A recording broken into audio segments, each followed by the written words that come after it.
Hi friends, welcome to Vithran TNPSC academy. So இந்த வீடியோவில் நம்ம என்ன பார்க்கலாம் அப்படின்னா 20th டிசம்பர் 2025 இன்றைக்கான கரண்ட் அஃபேர்ஸ் வந்து பார்க்கலாம். ஸோ ஃபர்ஸ்ட் என்ன அப்படின்னு பார்த்தோன்னா, India producers nearly 80% of the world makhana, அதாவது மக்கானா தாமரை விதை அப்படின்னு சொல்லுவோம் இல்லையா. ஸோ அந்த மக்கானா ப்ரொடக்ஷன் வந்து இந்தியா வந்து 80% கிட்ட வந்து பண்ணிகிட்ருக்காங்க.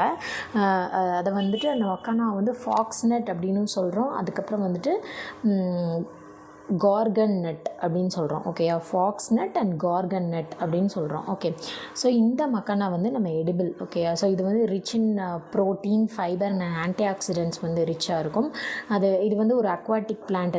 ஓகேயா, குளத்தில் வெட்லேண்டில் எல்லாமே வளர்கிற ஒரு எடிபிள் சீடு அப்படின்னா நம்ம சாப்பிடக்கூடிய ஒன்று தான். ஓகே, குழந்தைங்களுக்குலாம் இப்போ மக்கானா அதிகமாக கொடுப்பாங்க.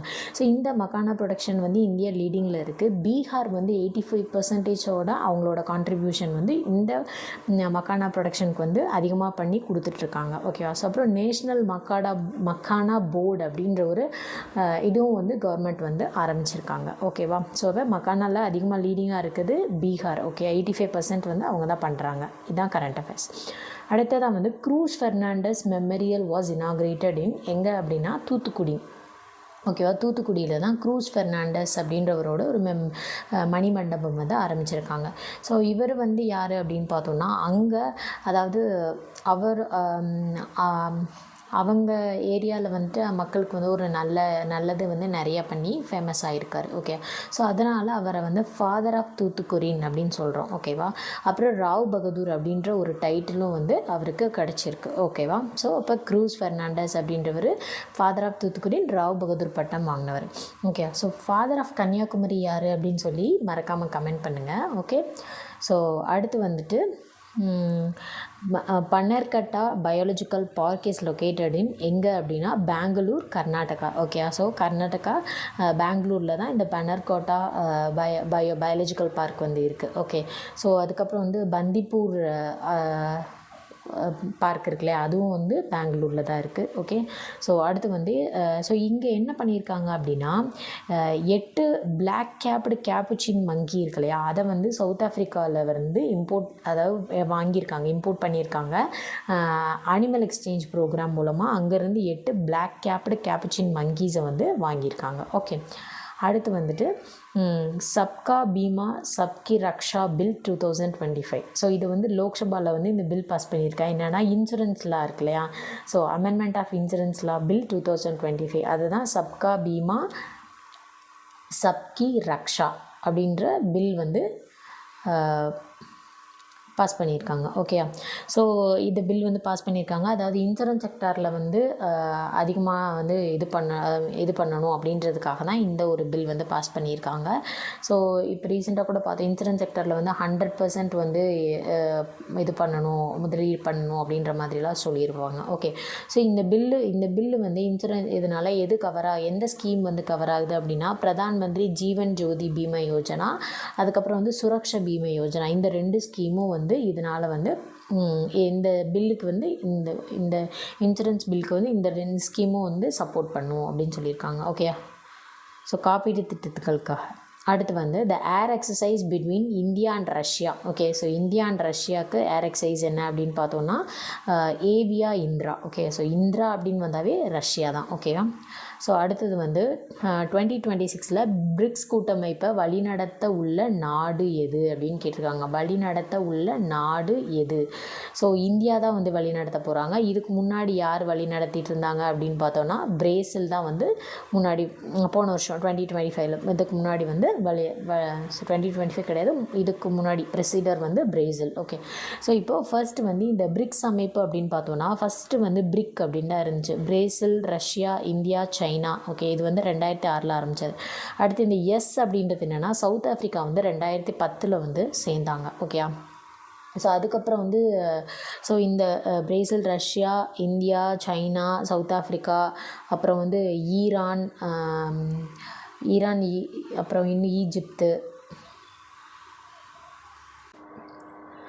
அதுக்கப்புறம் வந்து ஈரான், ஈஜிப்து, எத்தியோப்பியா, யுஏஇ, அடுத்து வந்து 10th வந்து இந்தோனேஷியா. ஓகேயா, ஸோ இப்போ இந்த 10வது ஜாயின் ஆனது எது அப்படின்னு பார்த்தோன்னா இந்தோனேஷியா தான் வந்து ஜாயின் பண்ணியிருக்காங்க. Okay, so Iran, Egypt, Ethiopia, அப்புறம் வந்து UAE, யுனைடெட் அரப் எமிரேட்ஸு, இப்போ அடுத்த 10ஆவதா வந்து இந்தோனேஷியா. ஓகே, இதெல்லாம் வந்து ஜாயின் பண்ணியிருந்தாங்க. ஓகே, ஸோ இதோட பிரிக்ஸ் அப்படின்றதோட ஹெட் குவார்ட்டருக்கு எங்கே இருக்குன்னா Shanghai, China. 17th BRICS submit வந்து எங்கே நடந்தது அப்படின்னா ரியோ டி ஜெனீரோ, பிரேசிலில் வந்து நடந்தது. ஓகே, ஸோ இப்போ இது என்ன கொஷின் அப்படின்னு கேட்டோன்னா பிரிக்ஸ் கூட்டமைப்பை எடுத்து வழிநடத்த உள்ள நாடு எது அப்படின்னா நம்மளோட இந்தியா. ஓகே, அடுத்து வந்து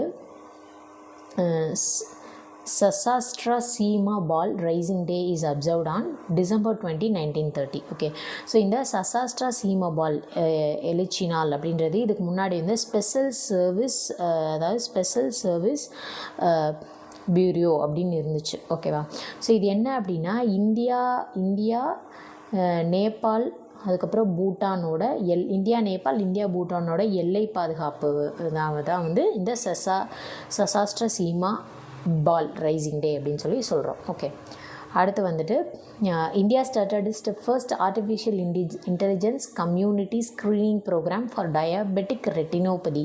ஸோ டயபெட்டிக் பேஷண்ட்க்கு அவங்களோட ஐ செக்கப் இருக்கு இல்லையா, அந்த ஒரு ஏஐ மூலமாக ஒரு screening programme for diabetic retinopathy வந்து நியூ டெல்லியில் வந்து ஸ்டார்ட் பண்ணியிருக்காங்க. ஓகேவா, நியூ டெல்லியில் ஆரம்பிச்சிருக்காங்க. அடுத்து national digital life stock mission. Okay, so இது என்ன அப்படின்னா digital life stock mission. So அதாவது வந்து எந்த டிபார்ட்மெண்ட் லான்ச் பண்ணியிருக்காங்க அப்படின்னா animal husbandry, dairying and government of India, இவங்க தான் வந்து லான்ச் பண்ணியிருக்காங்க. ஸோ என்ன அப்படின்னா பசு ஆதார் அப்படின்ற ஒரு ஆதார் கொடுக்குறாங்க நம்ம மாடுகளுக்கு. 12 digit யூனிக் ஐடென்டிஃபிகேஷன் நம்பர் கொடுக்குறாங்க. எல்லா அனிமல்ஸ்க்கும் எல்லா ஸ்டேட்ஸ்க்கும் வந்து கொடுக்குறாங்க. ஸோ அவங்க வந்து இதை அதாவது வந்து கால்நடைகளை பாதுகாக்கணும், பவுல்ட்ரி இதெல்லாமே பாதுகாக்கணும், அதோட ப்ரீட் வெரைட்டிஸ் எல்லாத்தையும் இது பண்ணணும் அப்படின்றதுக்காக இந்த ஒரு டிஜிட்டலைஸ் பண்ணியிருக்காங்க லைஃப் ஸ்டாக் மிஷன். இது எல்லாத்தையுமே இந்த அனிமல் ஹஸ்பண்ட்ரிக்கு இந்த மாதிரி ஒரு இதுக்கும் வந்து அதை டிஜிட்டலைஸ் பண்ணியிருக்காங்க. அதுதான் வந்து சொல்லியிருக்காங்க, வேறு ஒன்றும் இல்லை. அடுத்து வந்துட்டு white spot disease. Okay, so இந்த ஒயிட் ஸ்பாட் டிசீஸ் அப்படின்றது எதில் வந்திருக்கு அப்படின்னா ஷ்ரிம்ப் இருக்கு இல்லையா, ஷ்ரிம்ப் அந்த லாப்ஸ்டர் அதில் பெருசாக இருக்கும்ல, அந்த மாதிரி பெருசாக இருக்கும்ல, அது வந்து ஷ்ரிம்ப் இருக்குல்ல, அந்த ஷ்ரிம்ப் ஃபார்ம் ஆந்திர பிரதேசில் உள்ள ஒரு ஷ்ரிம்ப் பண்ணையில் வந்து இந்த ஒயிட் ஸ்பாட் டிசீஸ் வந்து அந்த ஷ்ரிம்ப்புக்கு வந்து டிடெக்ட் பண்ணியிருக்காங்க. இது வந்து ஒரு டெட்லி வைரல் இன்ஃபெக்ஷன் அப்படின்னு சொல்கிறாங்க. இந்த வைரஸ் வந்து கிராப் அதே மாதிரி வகையில் இருக்க கிராப், லாப்ஸ்டர் எல்லாத்தையுமே அஃபெக்ட் பண்ணும் அப்படின்னு சொல்லியிருக்காங்க. ஃபஸ்ட்டு இது இந்த ஒயிட் ஸ்பாட் டிசீஸ் வந்து ஷ்ரிம்ப்புக்கு எங்கே வந்துச்சு அப்படின்னா தைவானில் 1992 வந்து ஃபர்ஸ்ட் வந்திருக்கு. அதுக்கப்புறம் மித்த கண்ட்ரீஸில் வந்திருக்கு. இப்போ வந்து ஆந்திர பிரதேஷில் இந்த ஒயிட் ஸ்பாட் டிசீஸ் வந்து ஷ்ரிம்ப் ஃபார்மில் வந்திருக்கு. ஓகே, ஸோ எங்கே வந்திருக்கு அப்படின்னு கேட்டால் ஆந்திர பிரதேஷில் அப்படின்னு சொல்லலாம். எந்த இதில் வந்திருக்கு அப்படின்னு பார்த்தோன்னா ஷ்ரிம்பில் அப்படின்னும் சொல்லலாம். ஓகே, ஸோ இன்றைக்கான கரண்ட் அஃபேர்ஸ் பார்த்தாச்சு. ஓகே, ஸோ அடுத்த நாள் கரண்ட் அஃபேர்ஸை பார்க்கலாம். ஸோ வீடியோ பிடிச்சிருந்தால் லைக் பண்ணுங்கள், ஷேர் பண்ணுங்கள், அண்ட் நான் கேட்ட கொஷின்ஸ்க்கு வந்து கமெண்ட் பண்ணுங்கள். ஸோ என்ன கொஷின் கேட்டிருப்பேன் அப்படின்னு பார்த்தோன்னா ஃபாதர் ஆஃப் கன்னியாகுமரி யார் அப்படின்னு கேட்டிருப்பேன். அப்புறம் வந்து இந்த பெங்களூரில் வந்து இன்னும் பந்திப்பூர் ஒன்று சொல்லியிருப்போம். இன்னும் 2 பார்க்ஸ், நேஷ்னல் பார்க்ஸ், ஒரு டைகர் ரிசர்வ் ஒன்று இருக்கும், அதுவும் என்னென்னு கமெண்ட் பண்ணுங்கள். ஓகே, ஸோ அடுத்து வந்து இந்த பிரிக்ஸ் எல்லாமே நல்லா பார்த்துக்கணும் இந்த டே. ஸோ இந்த ஸ்ட்ரிம்போடது. ஓகே, ஸோ அவ்வளோதான். இந்த பேனர்கோட்டா பயாலஜிக்கல் பார்க், பெங்களூர், கர்நாடகா, அங்கே என்ன இது பண்ணியிருக்காங்க அப்படின்னு பாருங்கள். இந்த கேப்புச்சின் மங்கி வந்து இம்போர்ட் பண்ணியிருக்காங்க, அதுதான் வந்து ரொம்ப முக்கியம். ஓகே, ஸோ அடுத்த இதில் பார்க்கலாம். மறக்காமல் சேனலை சப்ஸ்கிரைப் பண்ணிக்கோங்க. தேங்க்யூ.